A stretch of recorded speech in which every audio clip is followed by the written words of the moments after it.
पहले सिर्फ थोड़ी थिनिंग, फिर हेयरलाइन का धीरे धीरे पीछे जाना, और एक पॉइंट पर आप सोचे बिना नहीं रह पाएंगे, क्या मैं इसे रोक सकता हूँ? क्या कोई सॉल्यूशन एग्जिस्ट करता है? हेयर लॉस सिर्फ अपीयरेंस का टॉपिक नहीं होता, कॉन्फिडेंस, पर्सनालिटी और ओवरऑल प्रेजेंस भी इससे जुड़ जाती है। इसलिए बहुत सारे लोग एक्सपर्ट से कंसल्ट करते हैं और उन्हें दो बड़े ऑप्शन सजेस्ट होते हैं, हेयर ट्रांसप्लांट या हेयर पैच। दोनों के बारे में ऑनलाइन में बहुत कुछ लिखा हुआ मिल जाता है, कुछ ऑथेंटिक, कुछ कंफ्यूजिंग और कुछ बिल्कुल कॉन्ट्राडिक्टरी। ऐसे में करेक्ट डिसीजन लेना मुश्किल हो जाता है। इस वीडियो में हम बिल्कुल सिंपल लैंग्वेज में दोनों के बारे में डिटेल में समझेंगे। तो चलिए शुरू करते हैं। क्या है हेयर ट्रांसप्लांट और क्या है हेयर पैच? पहले बात करते हैं बेसिक्स की। हेयर ट्रांसप्लांट क्या होता है और हेयर पैच या हेयर रिप्लेसमेंट सिस्टम क्या है?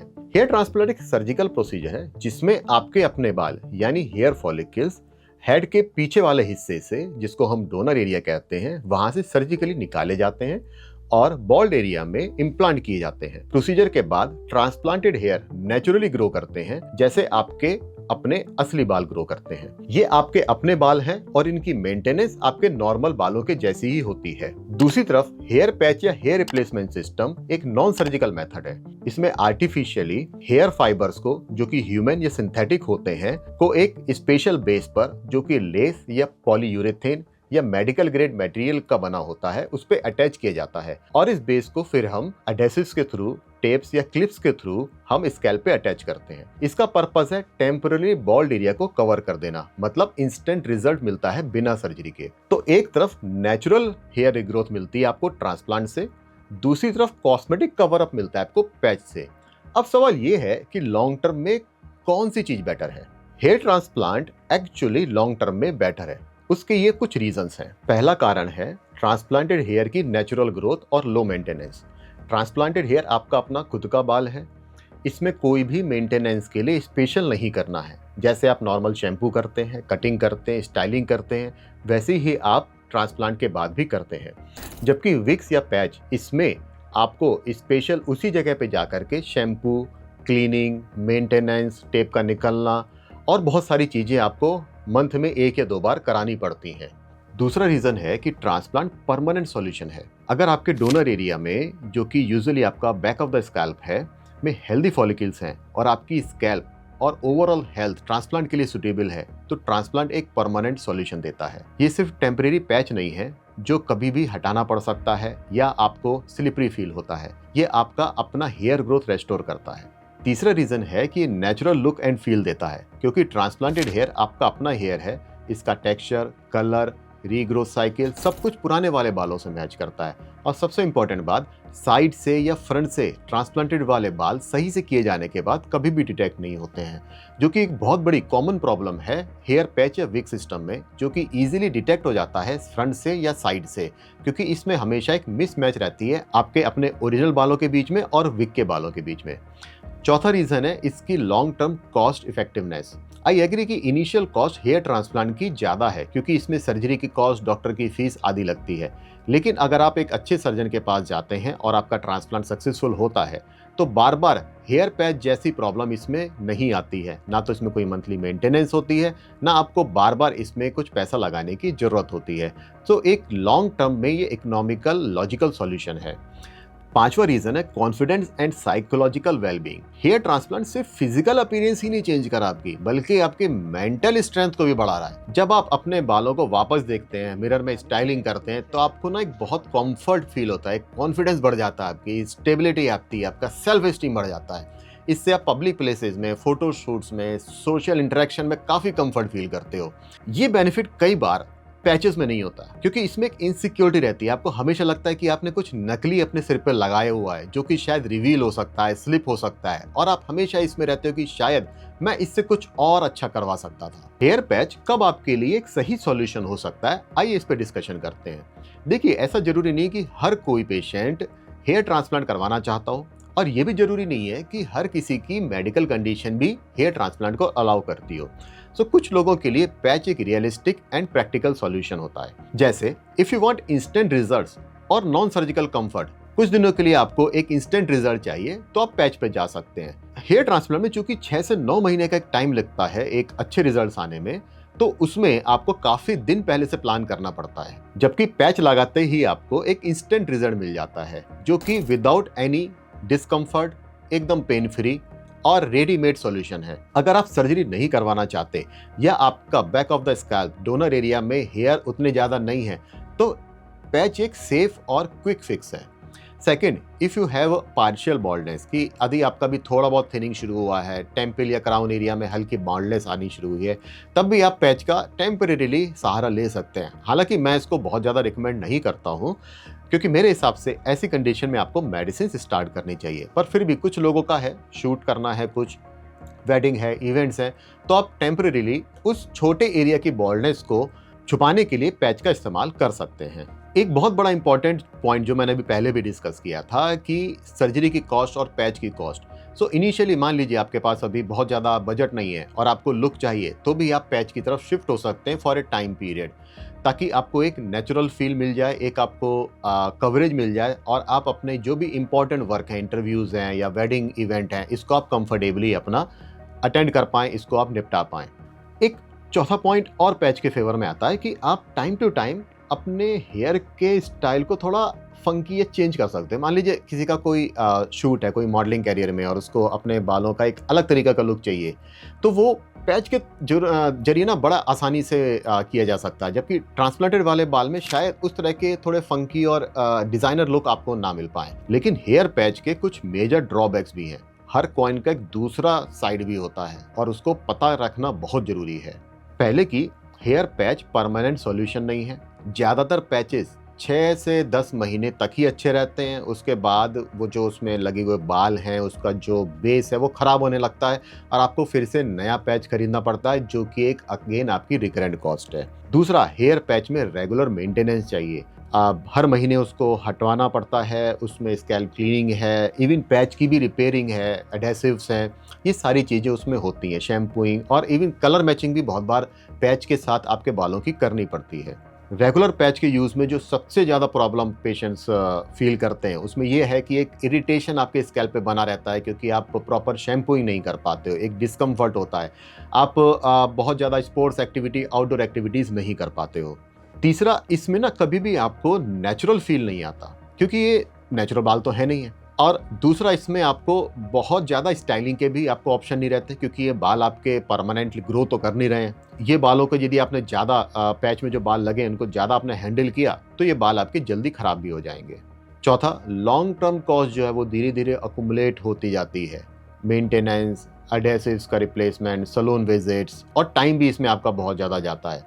अगर आप 5-10 साल आगे का सोचते हो, तो टोटल खर्चा पैच में हेयर ट्रांसप्लांट से ज़्यादा हो जाता है। हर बार हेयर लॉस के लिए आइडियल सॉल्यूशन नहीं है हेयर ट्रांसप्लांट। कुछ सिचुएशंस में ट्रांसप्लांट रिस्की या अनसुटेबल हो सकता है। फर्स्ट, अगर आपका डोनर एरिया वीक है, यानी आपके हेड के सिर के पीछे वाले बाल वीक हैं, तो ट्रांसप्लांट आपको नहीं कराना चाहिए। दूसरा, यदि आपकी हेल्थ में कुछ कॉम्प्लिकेशंस हैं, जैसे कि कुछ क्रोनिक इलनेसेस हैं, कुछ ब्लड डिसऑर्डर्स हैं, अनकंट्रोल्ड डायबिटीज़ है, बहुत सारी अदर मेडिकल कंडीशंस हैं, सो उसमें भी आपको ट्रांसप्लांट से बचना चाहिए। तीसरा, ट्रांसप्लांट के बाद हीलिंग और इनिशियल डाउन टाइम बहुत होता है।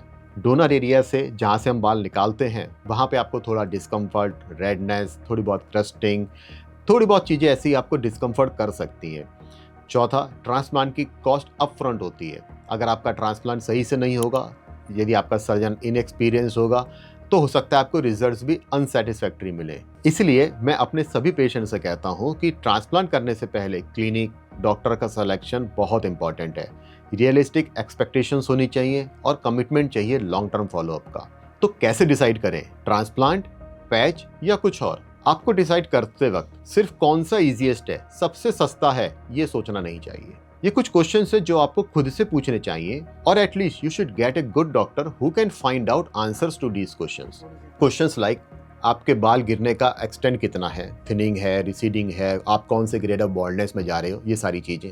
आपके पास जो डोनर एरिया है वहाँ की कंडीशन कैसी है, आपको परमानेंट रिजल्ट चाहिए या आपको टेम्परेरी फिक्स करना है, आपका लाइफ स्टाइल, जॉब, कितना ट्रैवल करना पड़ता है आपको, मेंटेनेंस आप कितनी करवा पाएंगे, ये बहुत सारी चीज़ें इंक्लूड होती हैं।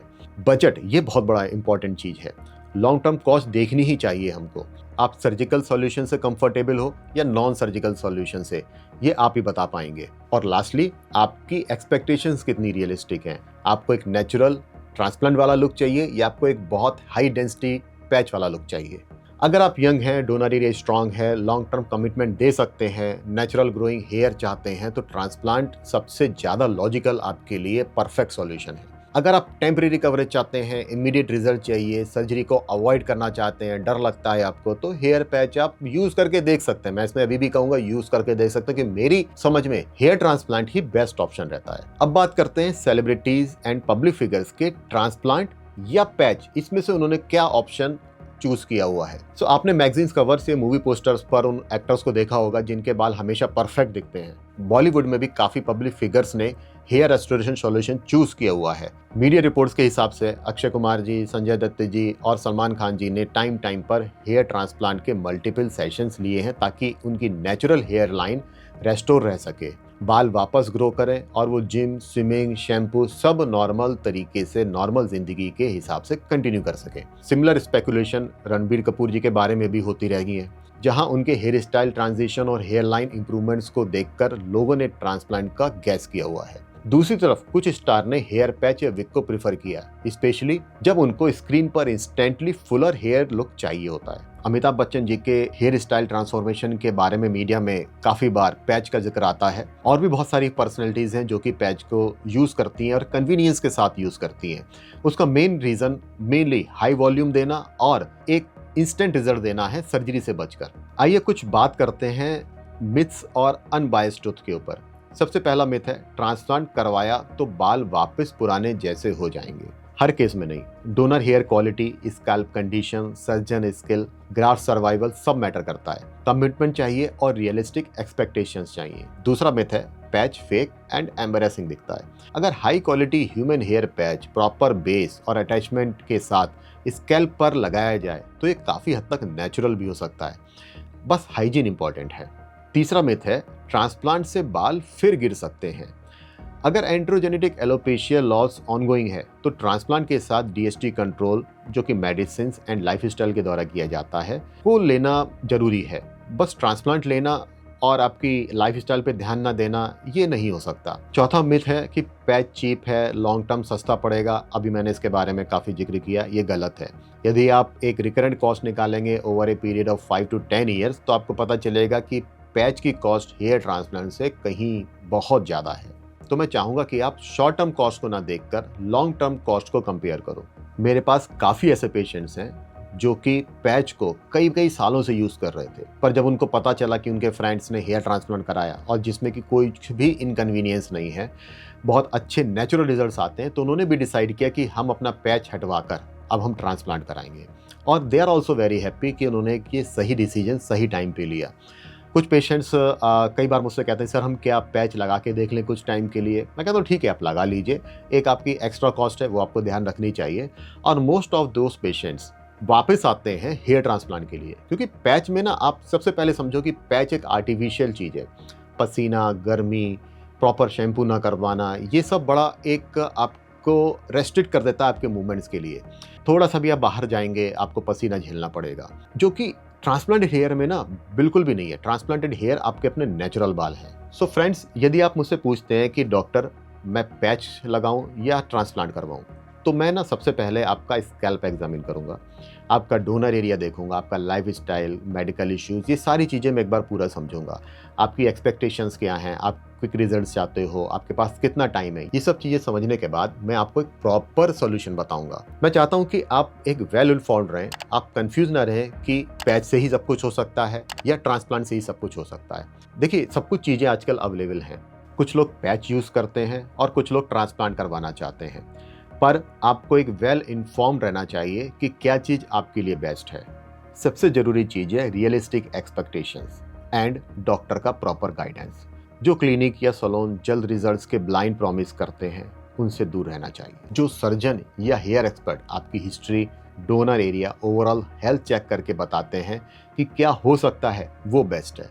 और हाँ, अगर आप डिसीजन लेते हो तो लॉन्ग टर्म सोच के करो। हेयर ग्रोथ एक लॉन्ग जर्नी है। इंस्टेंट फिक्स सिर्फ टेम्पररी सोल्यूशन देती है, लॉन्ग टर्म सोल्यूशन नहीं।